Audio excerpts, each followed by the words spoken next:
Y vamos a la palabra del día de hoy, mis hermanos. Mire, es bien importante para nosotros el comprender nuestra naturaleza y la naturaleza de Dios. Y eso nos va a permitir llegar al punto culminante de la adoración. Tú lo tienes todo, Señor, tú lo eres todo, de ti es todo, y yo no tengo nada. Yo no soy nada. No tengo nada que ofrecer.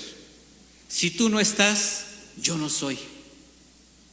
Y eso nos va a permitir entender también el porqué del advenimiento de nuestro Señor Jesucristo. El porqué el Señor tuvo que enviarlo y la grandeza de este sacrificio.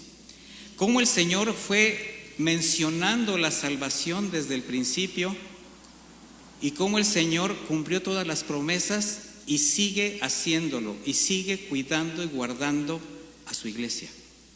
Así que el día de hoy vamos a hablar de algo que yo espero les sea de mucha bendición, porque la intención es precisamente ver la grandeza, la magnitud, lo maravilloso, lo grande, lo sublime que es nuestro Señor, mis hermanos.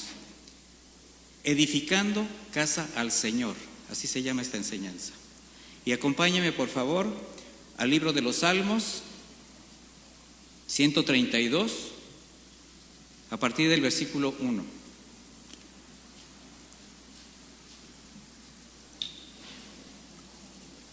¿Ya está preparado para adorar a Dios con su atención? 132:1 dice así. Yo voy a estar leyendo una versión de Reina Valera contemporánea, actualizada. Me sigue en la versión que usted traiga. Señor, acuérdate de David y de sus muchas aflicciones.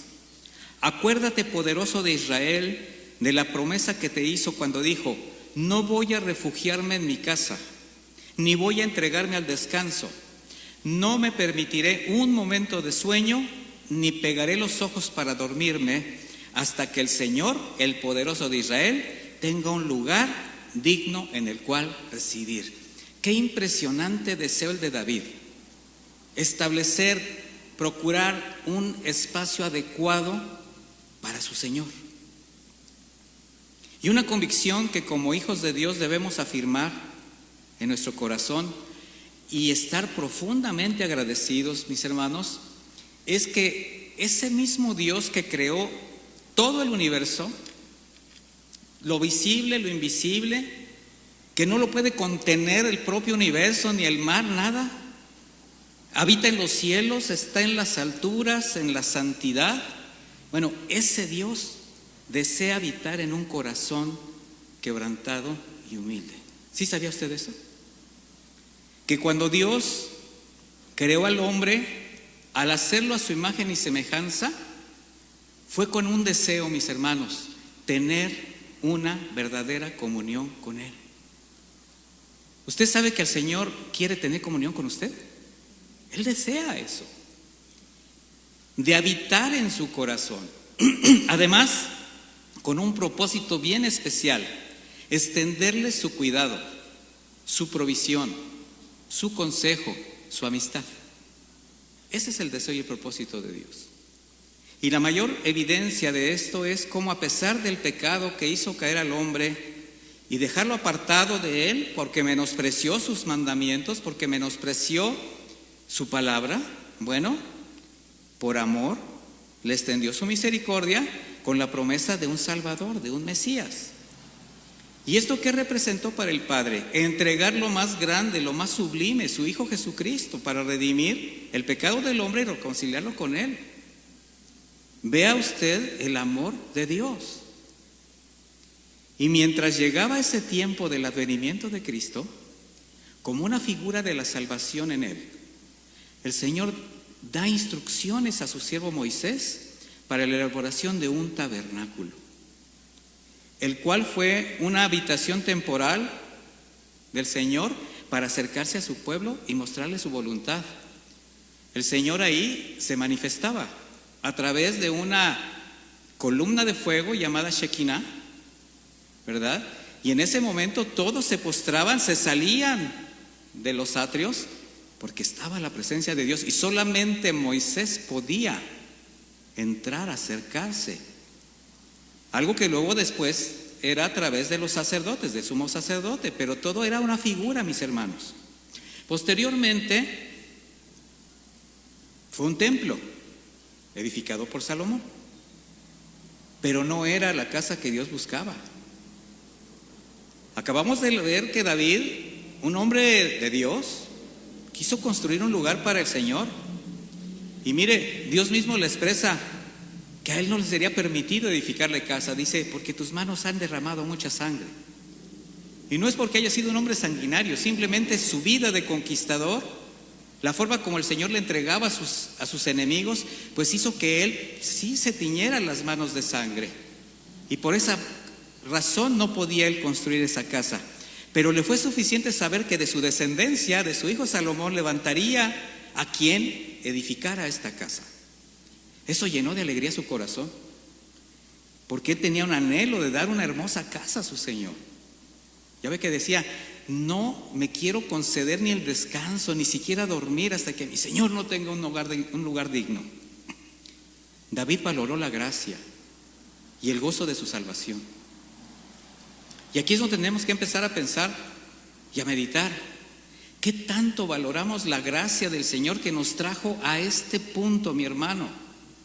¿Qué tanto tenemos el gozo de su salvación y no queremos ni siquiera perderlo? ¿Y sabe usted lo que hace que lo podamos perder, que podamos apartarnos nuevamente? Pues nuestra misma conducta, el pecado. David reconocía su vileza, su corrupción. David sabía desde dónde fue tomado. Yo le pregunto, ¿usted puede reconocer en usted todo eso? Su corrupción, su vileza. Me va a decir, pero pastor, yo ya soy cristiano. ¿Y eso qué lo hace diferente?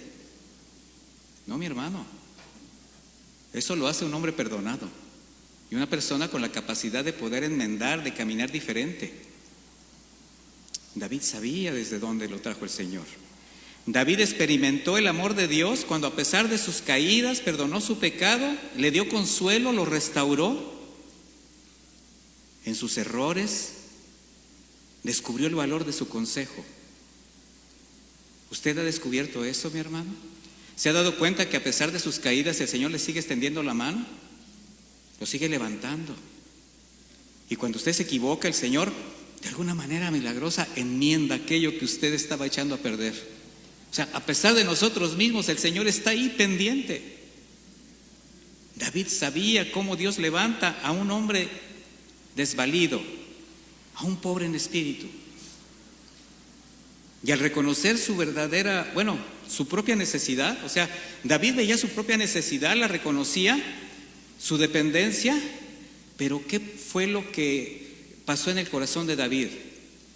El reconocer su propia necesidad lo hizo mirar la necesidad de sus semejantes, la necesidad del pueblo, una necesidad también de la presencia de Dios, de conocerlo más, de ser bendecidos por Él, de ser guiados por Él para vivir conforme a su voluntad. En el mismo Salmo 132, versículo 13 dice, porque el Señor ha elegido a Sión. ¿Sí sabe qué es representación de Sión, Jerusalén? ¿Sabe usted cuál es la Sión espiritual? Diga yo, es la iglesia. Dice, porque el Señor ha elegido a Sión y la ha deseado como morada suya. Este es mi lugar de reposo para siempre. Aquí habitaré porque lo he deseado. Lo bendeciré con abundante provisión. A sus necesitados saciaré de pan. Asimismo, vestiré de salvación a sus sacerdotes. Y sus fieles darán voces de júbilo. ¿Usted no da voces de júbilo, mi hermano? Por tantas bendiciones del Señor. Dice en el versículo 17, ahí haré surgir el poderío de David, he preparado una lámpara para mi ungido. ¿A quién se está refiriendo ya? A Jesús. Si como hijos de Dios, porque usted es hijo de Dios, ¿sí? Si como hijos de Dios tuviésemos la misma necesidad, el mismo discernimiento que tuvo David de los propósitos y la voluntad de Dios, podríamos reconocer primero nuestra verdadera condición. ¿Reconoce usted su verdadera condición aún como creyente? Porque es bien fácil decir, es que yo ya soy salvo, yo ya soy limpio por la sangre del Cordero. Sí, mi hermano, Pero ¿cuál es su verdadera condición?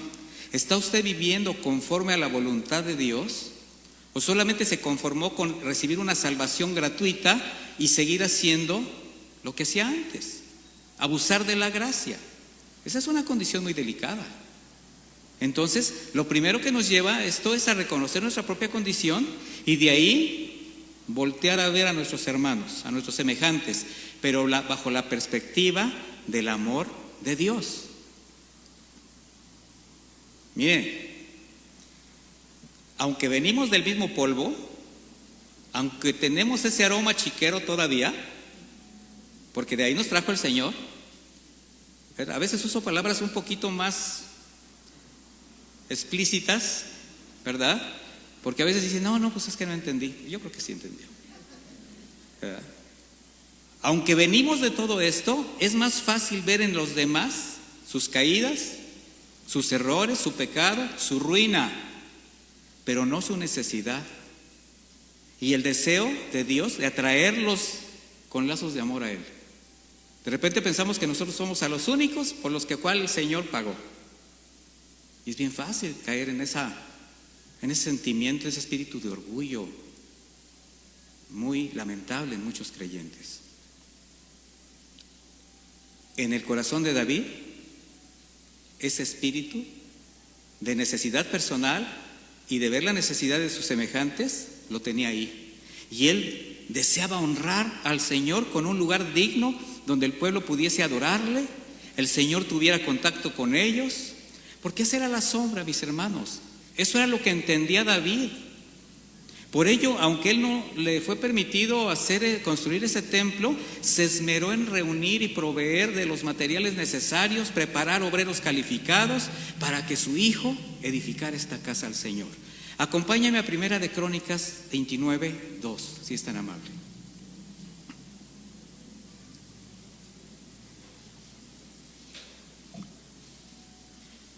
Primera de Crónicas 29:2, dice así: con todas mis fuerzas he preparado para la casa de mi Dios oro para las cosas de oro, plata para las cosas de plata, bronce para las cosas de bronce, hierro para las cosas de hierro, madera para las cosas de madera, piedras de ónice y de engaste, piedras de turquesa de diversos colores, toda clase de piedras preciosas, piedras de mármol en abundancia. Además, en mi anhelo por la casa de mi Dios, doy mi tesoro personal de oro, de plata para la casa de mi Dios, además de todo lo que he preparado para el edificio del santuario, a saber, 99,000 kilos de oro, oro de Ofir. ¿Ya se dio cuenta de cuánto oro es?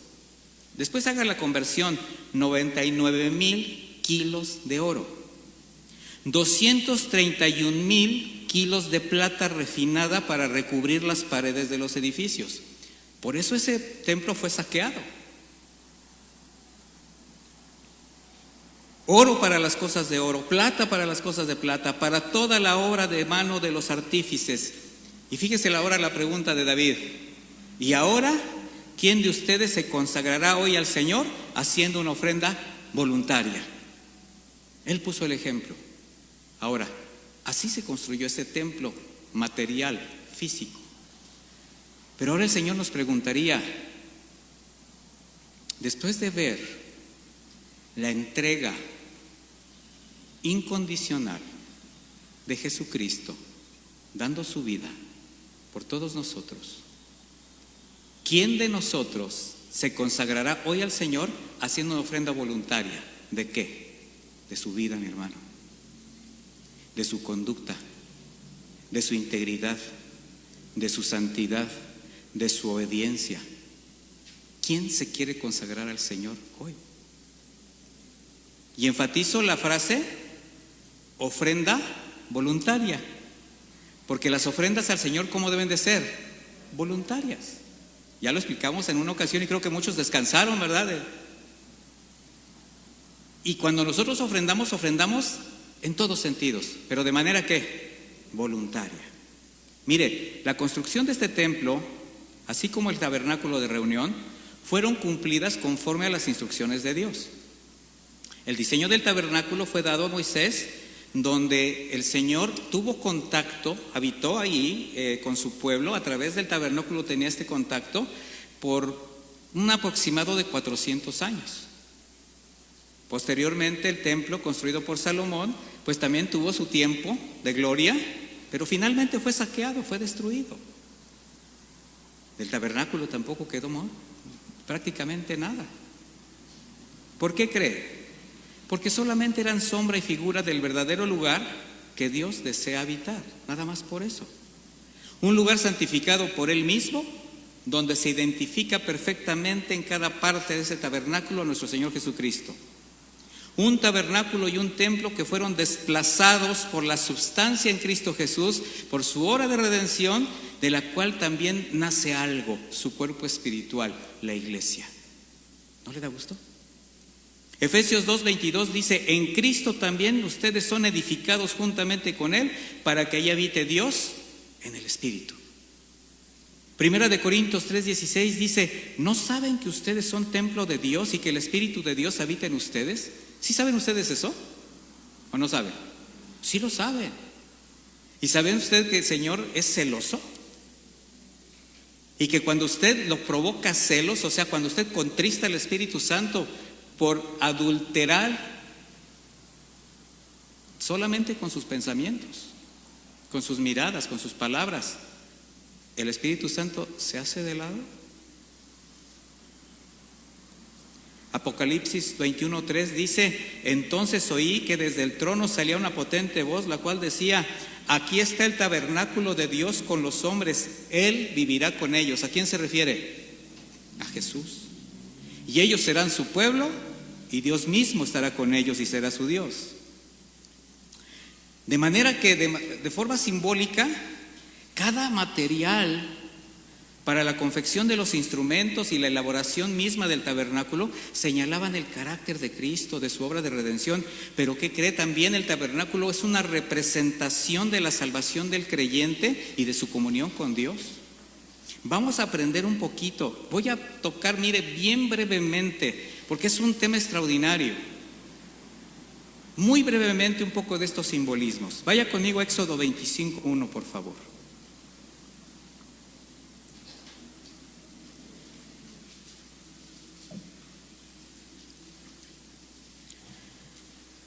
Dice así: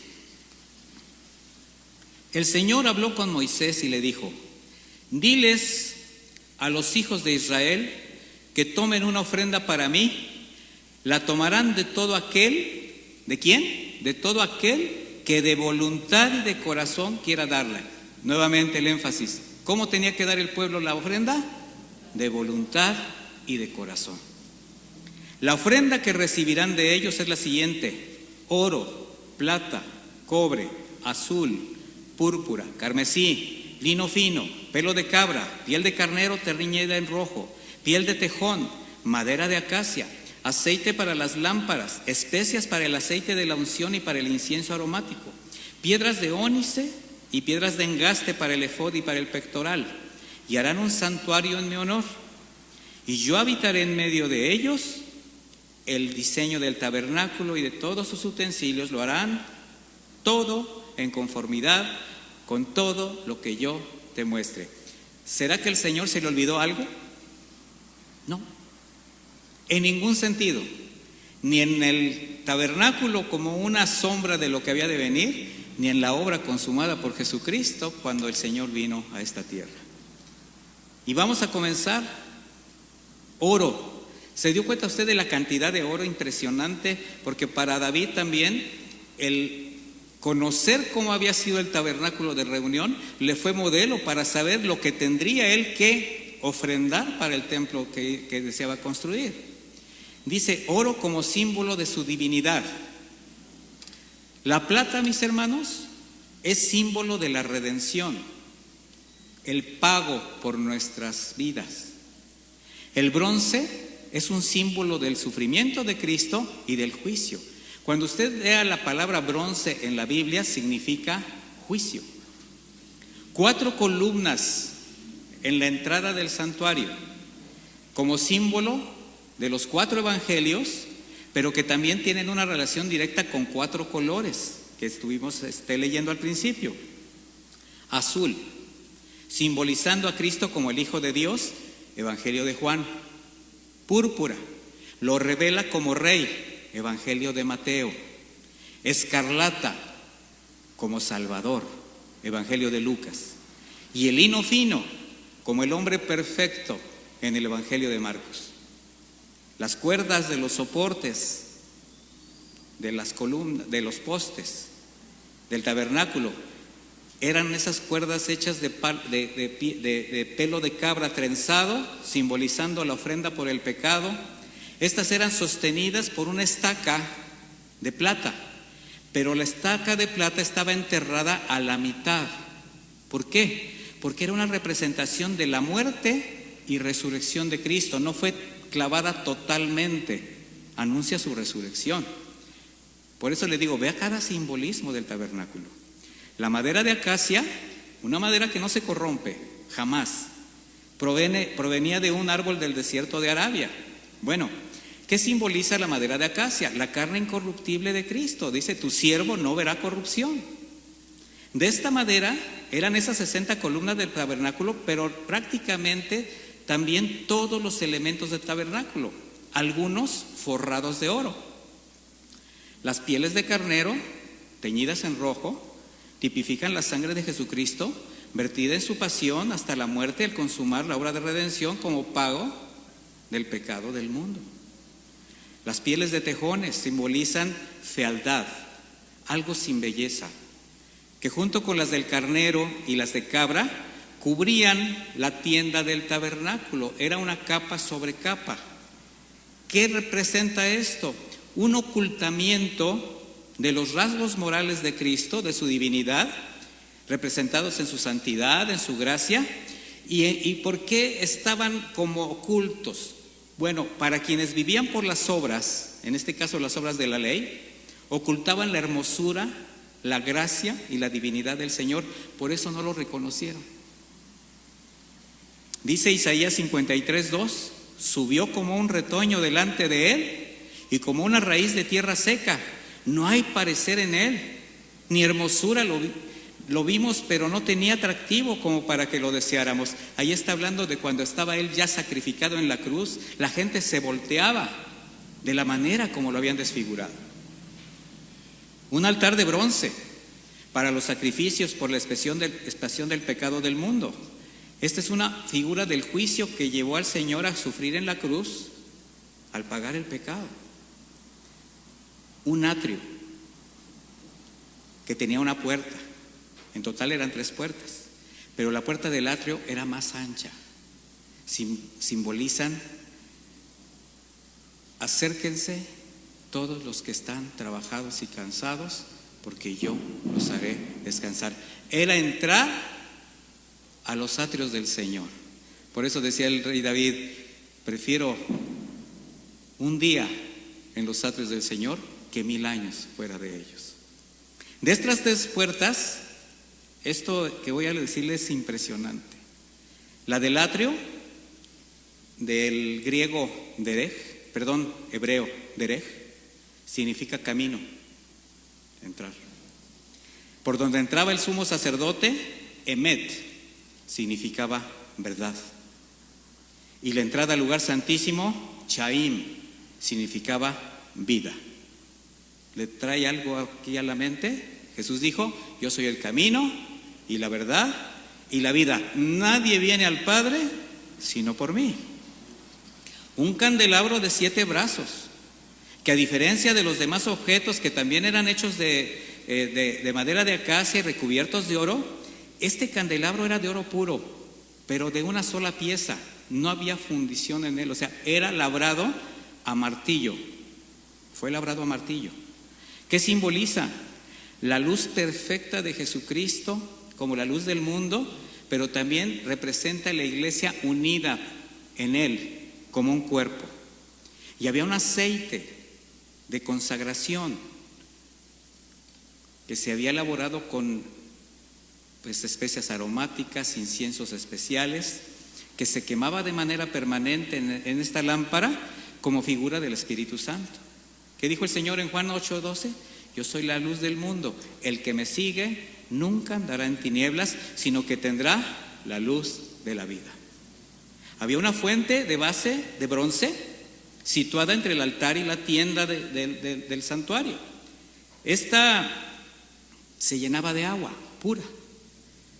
Y ahí, mis hermanos, los sacerdotes tendrían que lavar sus manos y sus pies antes de acercarse al altar para ministrar al Señor, para no caer muertos.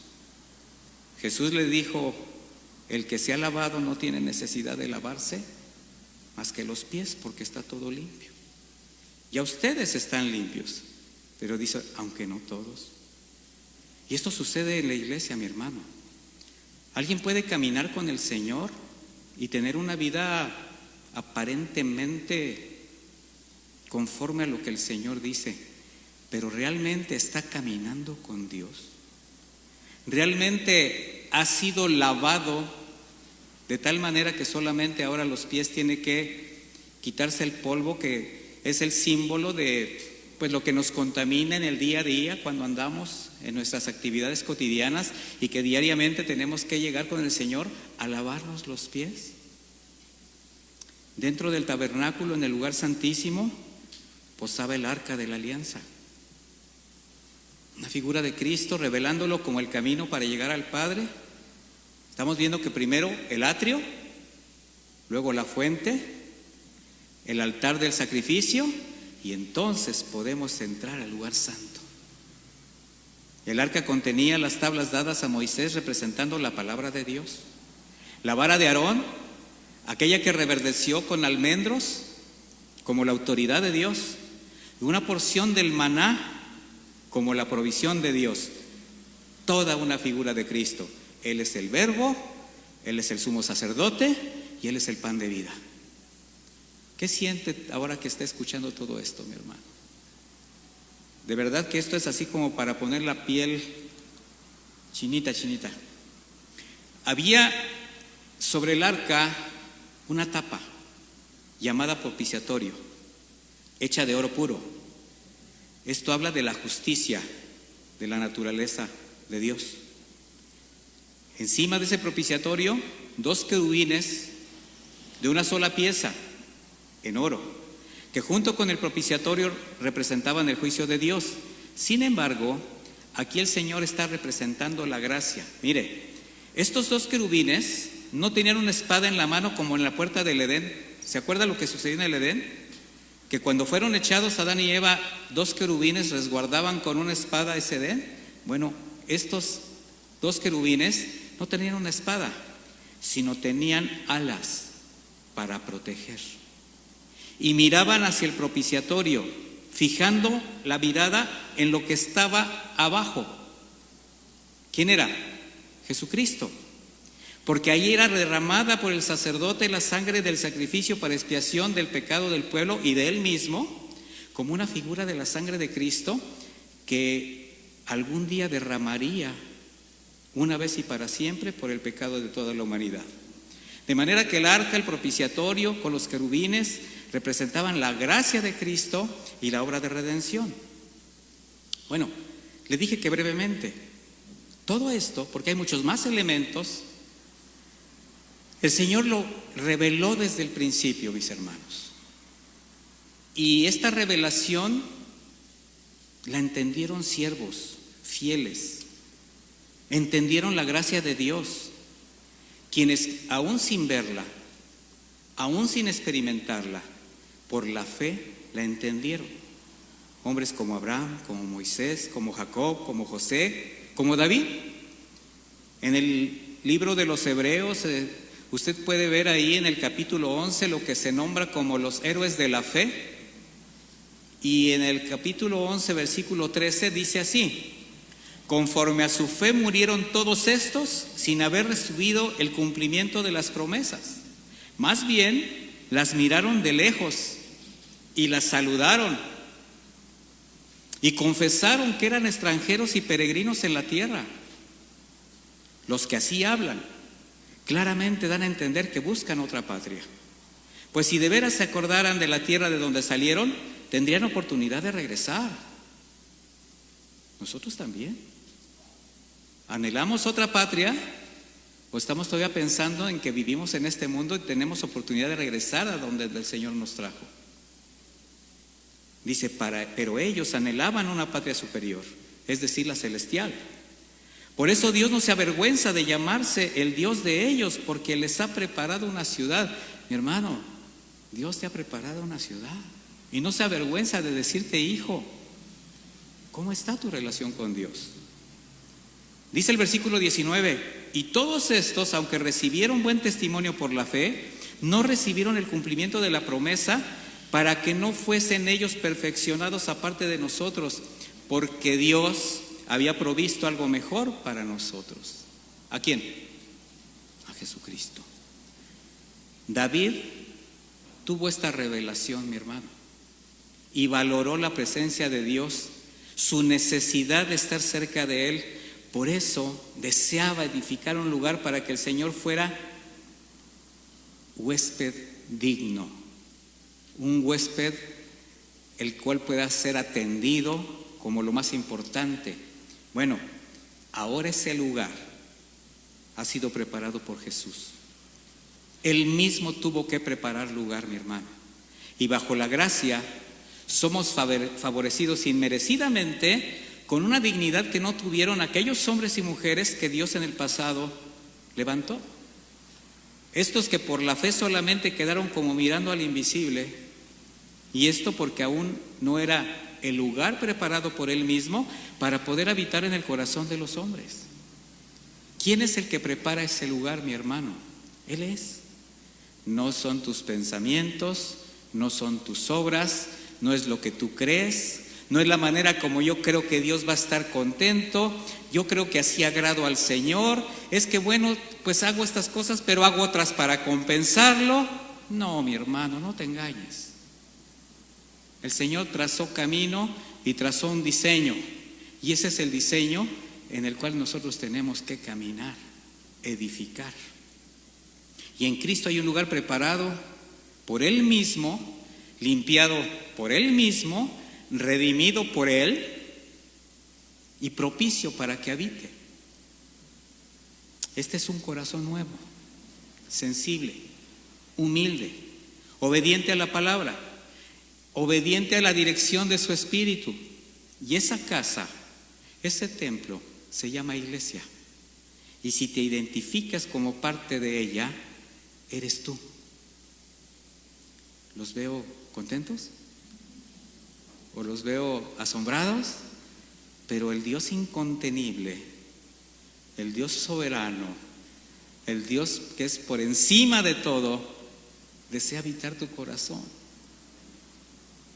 Qué paradójico ver cómo aquello que no le fue concedido a estos mencionados héroes de la fe, ni siquiera David, un hombre conforme al corazón de Dios, un verdadero adorador, a nosotros, por mera gracia, nos fue concedido, mis hermanos. Esto nos tendría que llevar a postrarnos diariamente delante de nuestro Señor. Dos preguntas. ¿Tienes una revelación verdadera de Jesucristo como el Cristo, el Hijo del Dios viviente, mi hermano?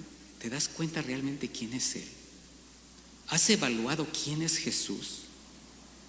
Su soberanía, su amor, su misericordia, el valor de su gracia, su sacrificio, su redención, lo que tuvo que pagar, lo que tú ibas a pagar. ¿O solamente es el sentimiento superficial que te hace sentir bien, justificar una fe dominguera, porque lo conoces de una manera ligera, hasta quizás un poco frívola? Ay, pues es Dios. Un conocimiento de Dios que solamente te ha llevado a una vida de monotonía religiosa, pero sin cambios que trasciendan tu vida y que impacten tu entorno para bendecirlo, porque tienes misericordia de los que viven contigo, de los que tratan contigo todos los días, porque te das cuenta que necesitan ese Cristo que a ti te salvó. ¿Será que muchos cristianos necesitan una revelación especial de Dios, por esa manera tan ligera de vivir, discernir quién es el Señor, discernir la redención en Cristo, y entonces sí caminar con temor y con temblor delante de Él. Porque por la condición espiritual, moral y irreverente que se puede ver en la cristiandad actual, todo indica que el Dios de Israel, el Dios de Abraham, de Moisés, de David, de Jacob, ese Dios santo, temible, que juzga con severidad, parece que es otro. No hay temor de Dios, no hay reverencia a Dios, no hay respeto a Dios ni a sus mandamientos. ¿Pero qué cree? Dios no ha cambiado. Él es inmutable. Y Él es el Dios fuerte, celoso, poderoso, 3 veces santo, que se santifica a sí mismo y que no puede habitar en un lugar que no sea santo. ¿Puede decir amén? No estoy regañando, estamos aprendiendo. Y si me emociono es porque estoy temblando, mis hermanos. Esto tiene que desbordarnos en gratitud, tiene que tocar las fibras más internas de nuestro ser. El apóstol Pedro dijo en su carta primera de Pedro 1:14, como hijos obedientes. Si quiere vaya ahí para que vayamos desglosando un poquito esta escritura.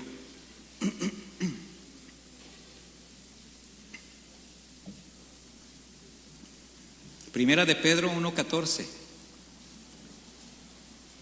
Dice así, como hijos obedientes. ¿A quién le está hablando? A la iglesia. Y dice que como hijos obedientes. A ver, levanten la mano los hijos obedientes. Que conste que ya levantó. Vamos a seguir leyendo. Como hijos obedientes que ya levantaron la mano, no se conformen a las pasiones que tenían antes estando en su ignorancia. A ver, otra vez, ¿son esos hijos obedientes? Que no se conforman a las pasiones que cuando ignorabas quién era Dios, quién es Dios, entonces te dejabas llevar por las corrientes del mundo. Pero ahora ya no. Tu corazón es distinto, hablas diferente, piensas diferente, decides diferente. Eres santo, eres obediente.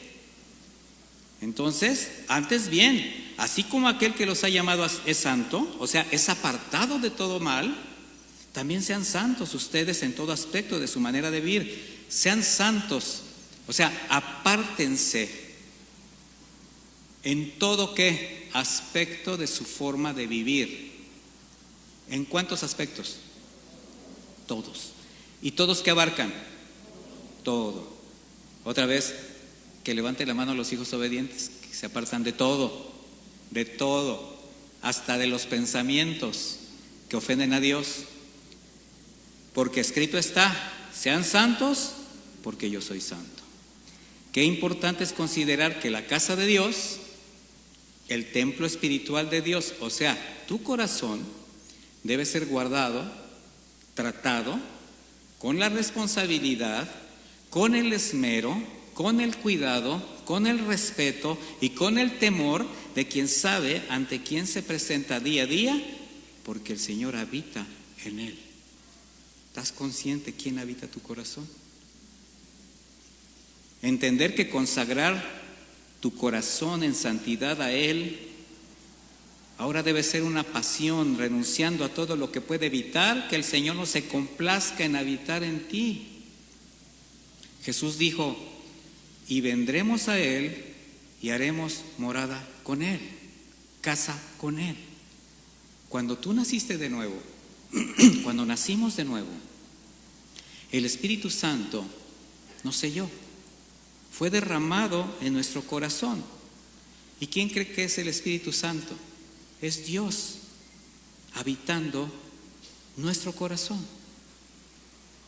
Por tanto, tenemos que guardar la casa de Dios y caminar con los pies descalzos, porque el lugar que pisamos siempre es santo, porque Él habita con nosotros.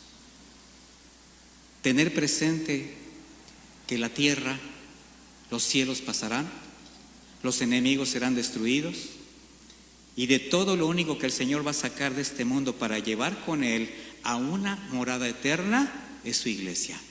¿No le das gracias a Dios? Y todo por misericordia, porque Dios nos amó y quiso tener y quiere tener comunión con sus hijos.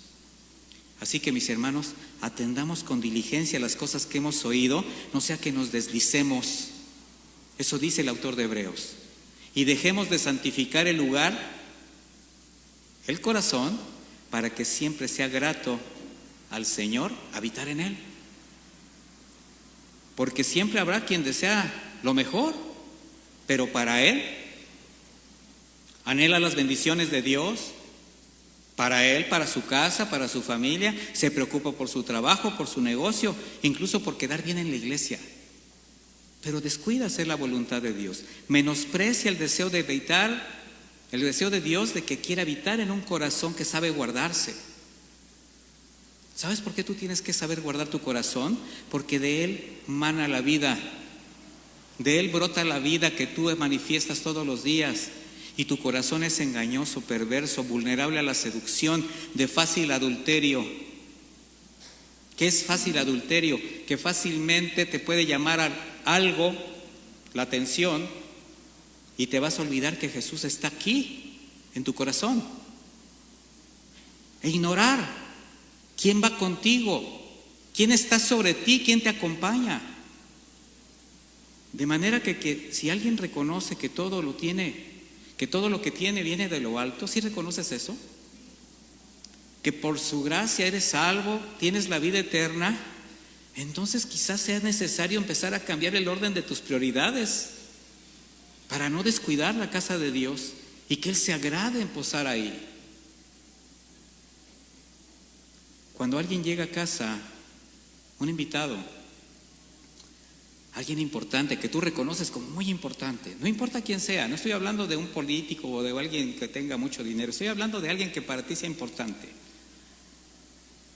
Se hace todo lo necesario para atender bien la casa, para limpiarla. Me acuerdo cuando mis hijas podían llevar a su novio por primera vez o a los suegros para conocerlos. Hasta querían aprender a limpiar la casa. Se hace todo perfectamente. Hasta por donde nunca ha pasado una escoba, un trapeador, un sacudidor, se limpia. Porque quieres que todo se vea bien. Preparas la mejor comida, la mejor habitación para que se sienta a gusto. ¿Qué acaso nuestro Señor no es digno de ser atendido mejor que cualquier hombre? Mi hermano, las prioridades están equivocadas. ¿Cómo está su corazón, mi hermano, mi hermanita? ¿Qué lugar tiene el Señor Jesucristo en él? ¿Ocupa el primer lugar? ¿Es tu primer amor? Y recuerde lo que representa que Jesús sea nuestro primer amor. No es estar emocionado porque acabas de llegar a la fe. Es que Él sea antes que todo. El primer amor tiene que ser siempre. ¿Encuentras en ti el mismo espíritu que hubo en David de preparar el mejor aposento para el Señor? ¿O solamente preocupado por satisfacer tus necesidades, prosperar, tener más, sin importar los medios aún para lograrlo, aunque se descuide y se ensucie el templo de Dios? Porque cuando nos preocupamos más en lo que nos beneficia, porque agrada a nuestra carne, nuestra forma de pensar frívola, peculiar, y nos interesan solamente más las bendiciones de Dios que Dios mismo, entonces estamos edificando mal. Las cosas no están correctas y estamos usando materiales equivocados, rudimentos del mundo que queremos hacerlos pasar como obras que agradan a Dios. Yo recuerdo una vez un pastor que nada más de tengo la imagen, me avergüenza, y decía, cada vez que tú haces una obra buena, que tú das, estás aventando un ladrillito al cielo para tu casa. Yo dije, válgame. Bueno, la verdad ya nada más porque uno es cristiano, si no lo bajaba, y no les digo cómo. Obras, obras, obras. ¿Qué acaso Cristo no es suficiente? Cuando pensamos de esa manera, menospreciamos la obra de Jesucristo, que nos dio salvación, que nos libertó de la condenación eterna. Entonces necesitamos aprender a edificar bien y con los materiales que el Señor nos provea y bajo su diseño, porque a Él no se le pasó nada. Y Él sabe cuál es el lugar y cómo debe estar el lugar donde Él desea habitar. Acompáñeme a 1 Corintios 3:10, por favor.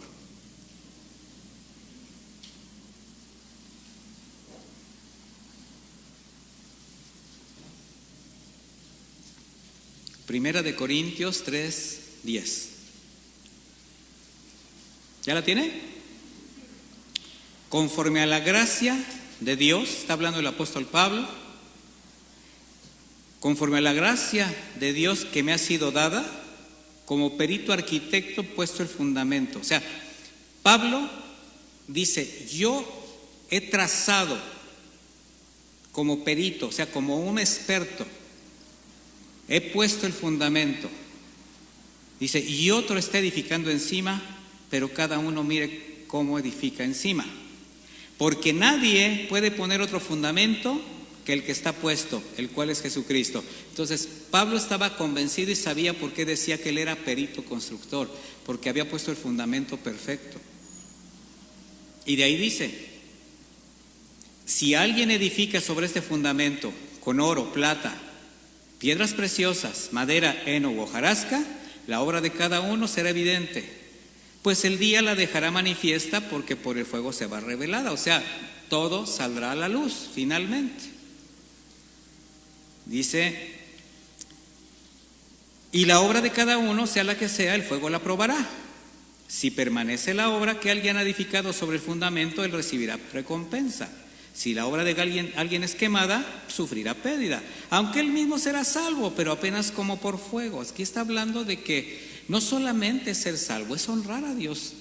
Y cuando lleguemos delante del Padre, mis hermanos, también en ese lugar donde el Señor está preparando casa, también hay galardón, también hay situaciones diferentes.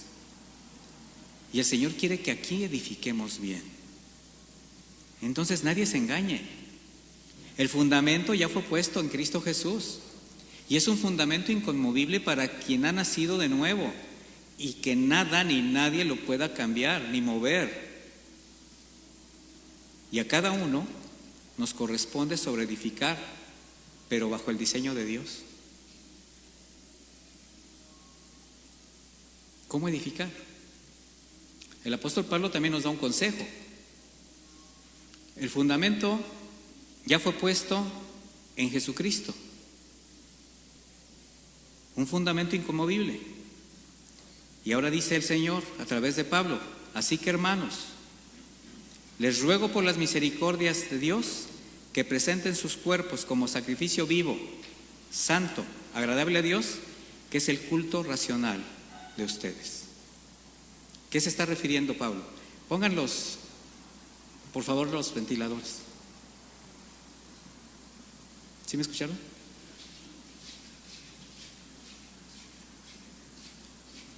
Edificar sobre el fundamento nos lleva a presentarnos cada día ante Dios en sacrificio vivo, para que cuando Cristo regrese, mis hermanos, o nos lleve, y seamos hallados irreprensibles en espíritu, alma y cuerpo. Cuando tú edificas de esa manera, también puedes manifestar quién te está guiando. Y si sabemos que Dios desea ver nuestro corazón como su casa, entonces nos ocuparemos de mantenerla como limpia y atentos a corregir todo lo que estorbe, todo aquello que pueda contristar a su Espíritu Santo. Y el Señor Jesucristo pagó un alto precio, mis hermanos, y todo con un propósito de ser edificados como templo espiritual. ¿Usted cree que es tiempo de santificarnos, mi hermano? Poniendo el mismo anhelo que hubo en el corazón de David de levantar casa digna al Señor, porque el fundamento está, y ahora somos edificados con la palabra de Dios. De ahí que hay una tarea personal para cada uno, que es sobre edificar, pero conforme ¿a qué? Al diseño de Dios.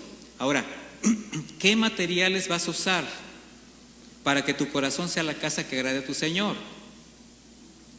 Esa vida agradable que solo será posible cuando tú mengues y Jesucristo sea exaltado, porque es la renuncia a todas esas conductas, todos esos hábitos que te han regido. Aún como creyente, mi hermano, tú puedes reconocer que todavía hay muchas cosas que rigen tu vida que están fuera de la voluntad de Dios. ¿Sí o no? ¿Y por qué lo hacemos?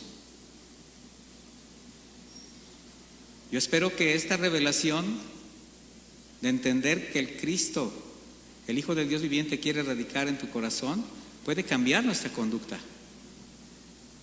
Renunciar a eso, una negación a lo que has considerado mejor para ti o mejor de ti, porque ese es otro problema. Nos sentimos como que nosotros tenemos algo mejor que otros y podemos ofrecérselo al Señor, y no, mi hermano. Eso es soberbia. Necesitamos crucificar la carne, porque seguir a Jesucristo es morir para tener vida. ¿Sabías eso? Es poner tu vida por Él, es consagrarse a Él, es la convicción de que ya no vives tú, sino vive Cristo en ti. Es tener su mente, ser sus brazos, caminar con sus pies.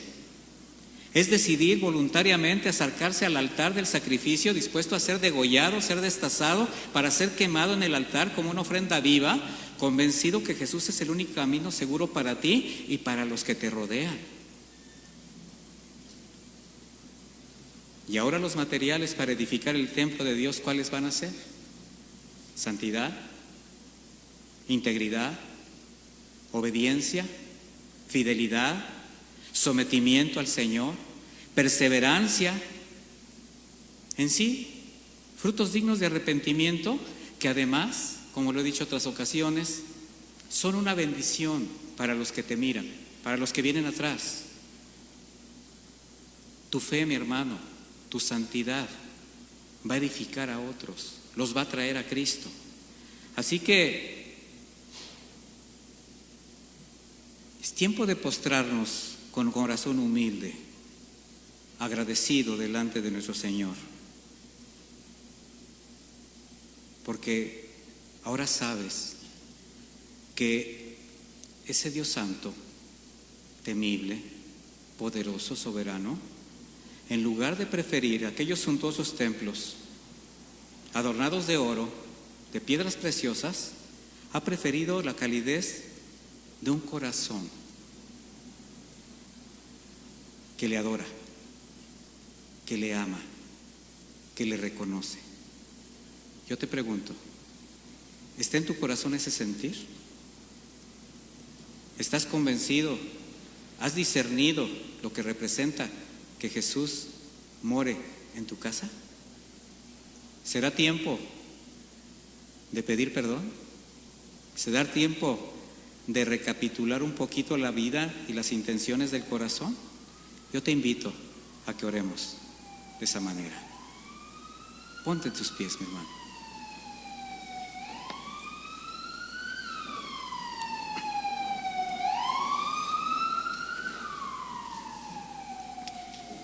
Y vamos a darle gracias a Dios por su misericordia, por sus múltiples misericordias.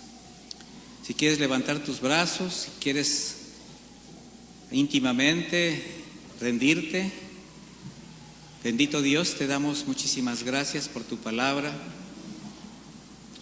siempre certera, siempre a tiempo, siempre edificante, Señor. Y si bien tu palabra nos puede también llevar al quebranto, porque es la espada que ha atravesado nuestra alma, nos ha atravesado hasta los tuétanos, Señor, ha sacado a relucir las verdaderas intenciones del corazón, nos ha descubierto, Señor, nos ha expuesto delante de ti. Pero, Señor, si no es de esa manera, ¿cómo? Así que muchas gracias por exhibir aquello que nosotros queremos tener tan oculto, como si tú no estuvieras ahí. Y lo primero que queremos decirte, Señor, es perdónanos. Perdónanos, Señor, en este momento, y queremos rendir el corazón, Señor. Entendiendo que este es un corazón que nos traiciona constantemente y que es necesario que tengamos